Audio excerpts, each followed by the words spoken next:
মিজানুর রহমান আজহারি, তিনি টাকার বিনিময়ে তার বিভিন্ন অঞ্চলে গিয়ে তিনি ওয়াজ করেন, ভালো কথা, কিন্তু টাকার বিনিময়ে আপনি একটি দলকে হেয় প্রতিপন্ন করবেন, একটি দলের পক্ষে আপনি সাফাই গাবেন, এইটা তো বাংলাদেশের মানুষ আপনার কাছ থেকে আশা করে নাই।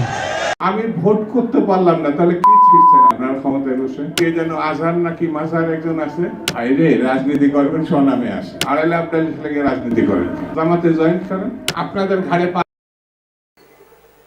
আমার গত সপ্তাহের যশোরের আলোচনার একটা লাইনকে কেন্দ্র করে আমাদের অনেক রাজনীতিবিদ বন্ধুরা অনেক ক্ষুব্ধ প্রতিক্রিয়া দেখাচ্ছেন। ওই কথাকে নিজেদের গায়ে টেনে, নিজেদের গায়ে মেখে ওনারা ক্ষুব্ধ হয়েছেন।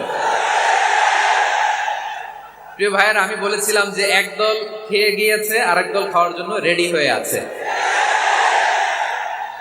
তো এখানে কি আমি কোনো দলের নাম বলেছি? বাংলাদেশে 48টা প্রায় নিবন্ধিত রাজনৈতিক দল, কোনো দলের নাম আমি বলিনি। কথাটাকে আমি জেনারেল রেখেছি। দায়ীদের বৈশিষ্ট্যই এটা, দায়ীরা জেনারেলি কথা বলে, যার যেই মেসেজ নেয়ার তারা সেখান থেকে নিয়ে নেয়।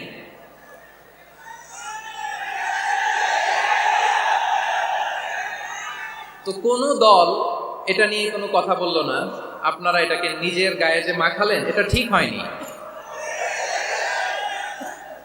আমি বলবো যে এটা খুবই অনভিপ্রেত হয়েছে। কোনো দলকে টার্গেট করে বা কোনো দলের পক্ষে আমরা কখনো কথা বলি না।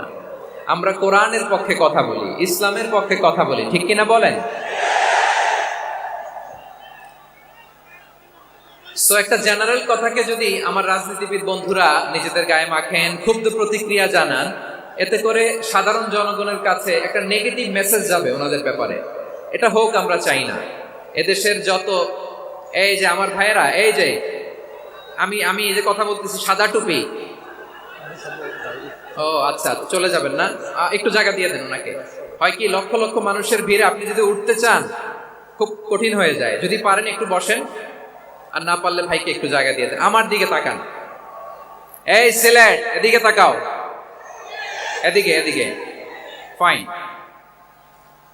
তো আমার প্রিয় রাজনীতিবিদ বন্ধুদের আমি বলবো, কথাটা ছিল ভেরি জেনারেল, এটা নিজেদের গায়ে মাখানোর কোনো দরকার নাই। আমরা এই যে এক্সিস্টিং যে রাজনৈতিক চর্চা, এটা থেকে আমরা বেরিয়ে আসতে চাই। আমরা চাই না এদেশে চাঁদাবাজি, দখলবাজি থাক, ঠিক কিনা বলেন? এদেশে কোনো দুর্নীতি থাক, টেন্ডারবাজি থাক, এগুলো আমরা চাই। আই হেট পলিটিক্স একটা জেনারেশন আছে, এই বেশিরভাগ জেনজি অফ সিলেট, এরা আই হেট পলিটিক্স জেনারেশন। এরা পলিটিক্সকে পছন্দ করে না। তো কেন করে না, এর দায়ভার আমাদের আছে না নাই? আছে। এবং আমরা দেখেছি ক্ষমতার পালাবদল যখন হয়, এক সরকার যায় আরেক সরকার আসে, তখন দুর্নীতির ফিরিস্তি আমরা জানতে পারি, এর আগে জানতে পারি না। প্রতিটা দলের ভেতরই আমরা এই বাজে চর্চাটা দেখেছি। তো এখন আমাদেরকে শুধরে নেওয়ার সময় এসেছে। এটা এই সুন্দর সময়, নতুন প্রভাতের বাংলাদেশ, নতুন ভোরের বাংলাদেশ, এই সময় আমরা কাদা ছোড়াছড়ি যেন না করি। আমাদের শপথ নেওয়ার সময় এসেছে। প্রতিটি দল, নিবন্ধিত 48টি, সবগুলো দলের এখন শপথ নেওয়া উচিত যে আমরা কোনোদিন আর চাঁদাবাজি করব না, টেন্ডারবাজি করব না, দখলবাজি করব না। আমরা সবসময় দেশের পক্ষে থাকি, সবসময় দেশের পক্ষে থাকবো।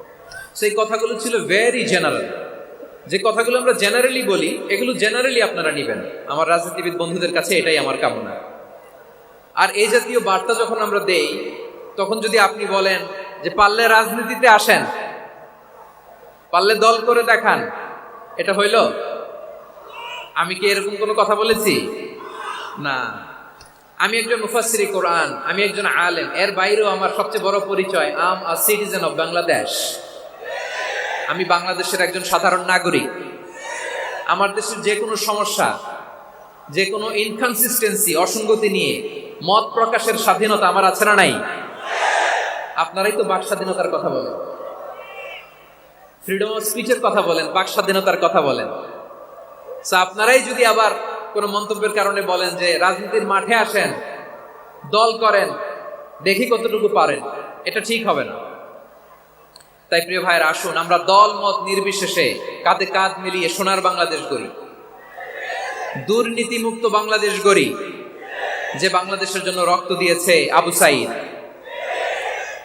যে নতুন ভোরের বাংলাদেশের জন্য রক্ত দিয়েছে মুগ্ধরা, যে নতুন বাংলাদেশের জন্য রক্ত ঝরিয়েছে 24-এর যে গণ অভ্যুত্থানের প্রত্যেকটি শহীদের আওয়াজ করে বলেন ঠিক কিনা? আল্লাহ তাআলা আমার দেশকে তুমি নিরাপদ করো।